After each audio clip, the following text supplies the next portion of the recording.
Hello out there in podcast land. This is Tammy Terrell, Texas Desert Rose here, and thank you for joining me. Special treat this week.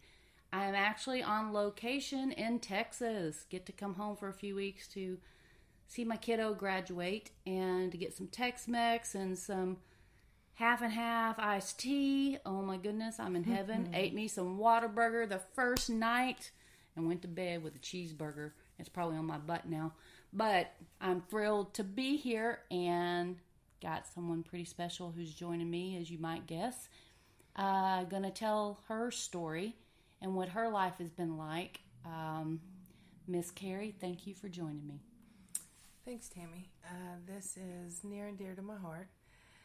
It's going on the 8th year of being diagnosed with lupus. And so 8 years. 8 years. Wow. Yeah. Hasn't flown by for you, but it has for me. Yeah, so if I forget my words or my train of thought, then we can blame that on the lupus. Cause what am I supposed to blame it on? The brain fog is real, but Yeah.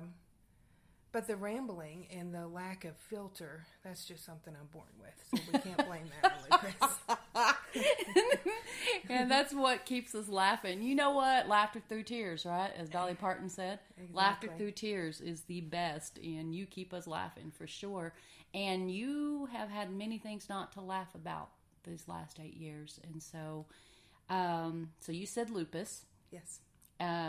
Is that the main, pardon my ignorance, but that's part of why I'm interviewing you, is because I don't know these things. And a lot of people out there don't know these things. What's your motivation to do this show with me? Oh, wow. I always want to get the word out, and I always want to advocate. I haven't ever really talked about it. I think up until now, I probably would have been too emotional for a lot of things. It was, a big change, and a lot of things go with being chronically ill. And once you get diagnosed with one autoimmune disease, and they all pile up, for sure. So there's a lot of them out there? There's thousands out there, and Wow. Once you get one, then you have a tendency just to keep going. I mean, I think I probably have at least 10 now, but Wow. it seems like every time you go to the doctor, you get diagnosed with something else, and it didn't start out that way, but it takes a lot to even get diagnosed. I know whenever I first got sick, the first signs were my lymph nodes in my neck. I felt, but I was always working and too busy. I never took the time to take care of myself. And I think a lot of people that come down with autoimmune diseases, that's the case. They're caretakers or overachievers, workaholics, and not Sure. saying that's all of them, but I know that there's a lot of even nurses or, people that have that personality, and I think that their body just gives out eventually. And So let me ask you this. I mean, because, where I live in Bahrain, but here I noticed the first thing is that allergies are abound. Swollen lymph nodes, are not going to clue a lot of people in. At what point did you realize that, hey, this is something I need to check out? Well, I was leaving work, and I had no energy, and I fell down the stairs leaving work, and so I actually went to Care Now about my ankle. And so whenever I went to the doctor, and I was like, yeah, I fell down the stairs, and I need you to see, if I need a brace or something for my ankle. And he was like, well, have you noticed anything else? And I was like, yeah, I have these lymph nodes. And how long have you had them? Oh, over a year. And he's like, what? Wow. And I said, well, I just figured that if it was anything serious, it probably would have killed me by now. And I'm real busy. So I just... so Everybody out there, we're not recommending that perception and attitude. That is not something to do. And so I just was always busy with work, and I never took the time. And then he was like, well, I'm not worried about your ankle. I am, however, very concerned about that. So then I was like, oh, damn, I got to go. And so that's when it all started. And I started off with, I think, a internalist or something, and went there. And I had so many tests done, and then he ordered biopsies because I had a scan and I had the lymph nodes all over my body were huge. They were like walnut sizes. So I had the biopsy done. How are you feeling at that point? Do you remember? Because that's pretty freaky stuff.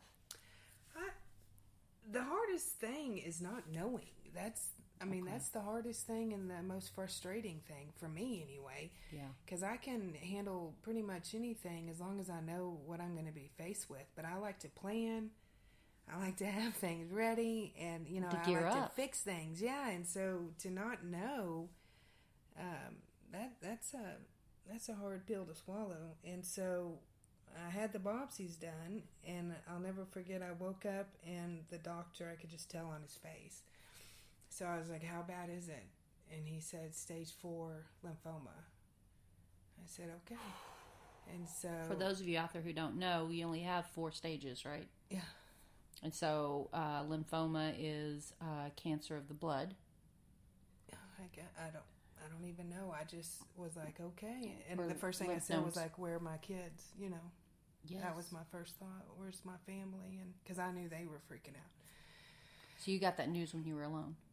Yeah, I just woke up from the biopsy, and I could tell on his face. I just asked how bad, and he said stage 4, and I was like, okay. I said, let me see my kids and my family. And he was like, well, you need to stay in recovery. And I was like, well, I tell you what, I'm going to go out there, whether you take me or not. You might as well let me.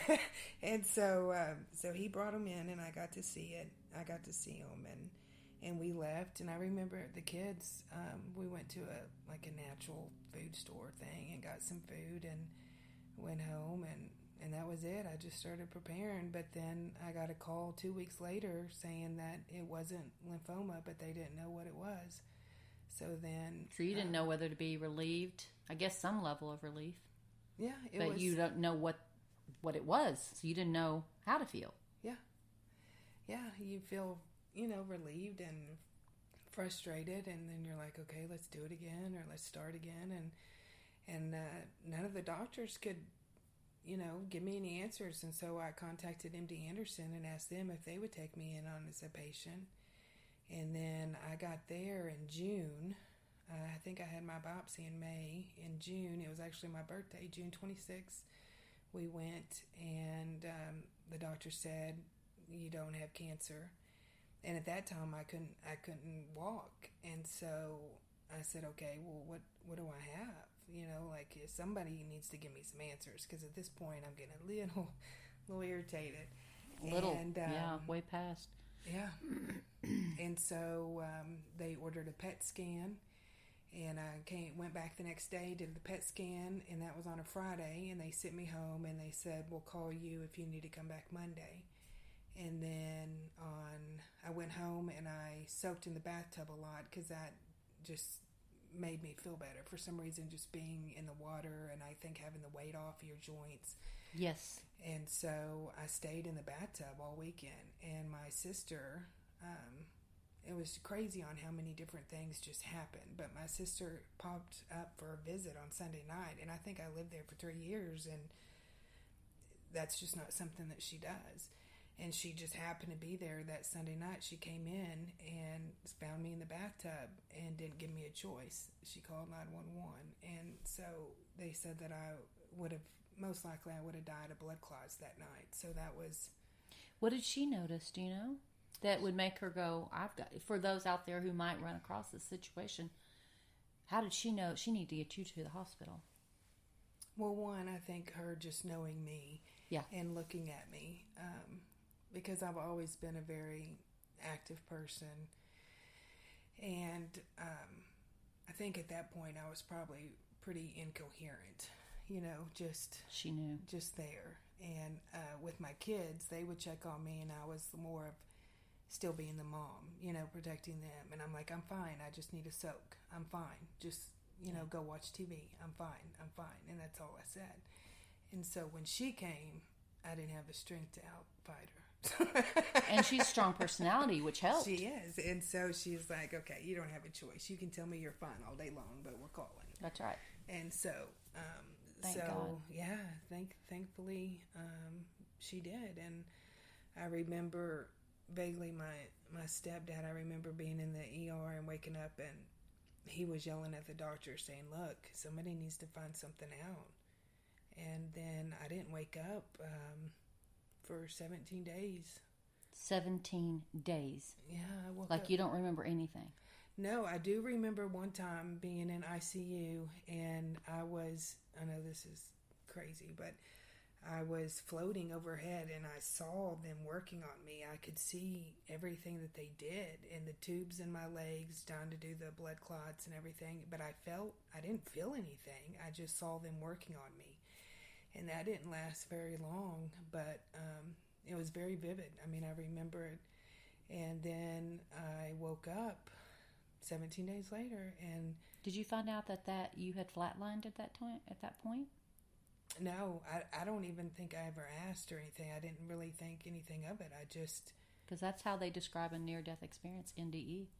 Yeah, I'm pretty sure that was what was going on. But it was very peaceful. I was in a lot of a pain up until then.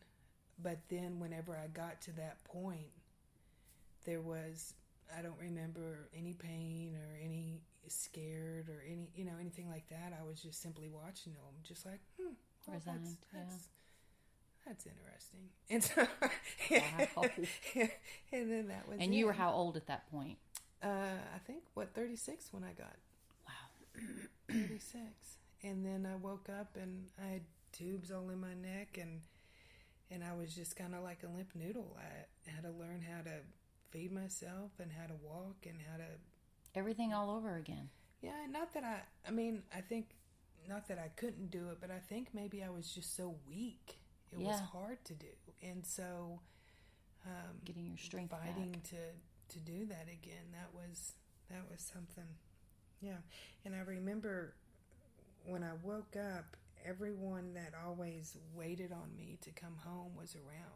My kids were there and my family or friends, and that was a huge realization for me on what am I doing? Like, I'm killing myself for a job and working these long hours and doing all of this stuff and not taking time for me, even when there's red flags, because I have something to prove, or that's where I got my self-esteem or my self-worth or whatever it was. And then yet all the people that truly cared were the ones that I woke up to, and those were the ones that I was always too busy for. And so you got a real epiphany. Yeah, so it was like what's really going on and what's really most important. And that was a time to do some hardcore looking within and to figure out what it is you want. And then eventually the doctor came in and he said you had lupus, or I had lupus, and he says it like it's a cold or something. I never even heard of that. And so, so he leaves the room, just like nonchalantly, hey, you have lupus, okay, go into the next room, have a great day. And so I'm left alone, and I'm like, what? And told you why you were alone. Yeah, and so I had no idea what that was, and I'm just crying. And you hear don't look on the internet, but when you're left to no other means, what do you do? Well, how are you supposed to find out what the heck lupus is? Yeah, and so you look on the internet, and I was pretty sure I only had 5 years left to live. And so good old internet. By then you're like, oh my God, I'm dying. I'm gonna have the worst case scenario. And the nurse came in and found me bawling, and she happened to know somebody that had lupus, and so she made me feel better. But that was...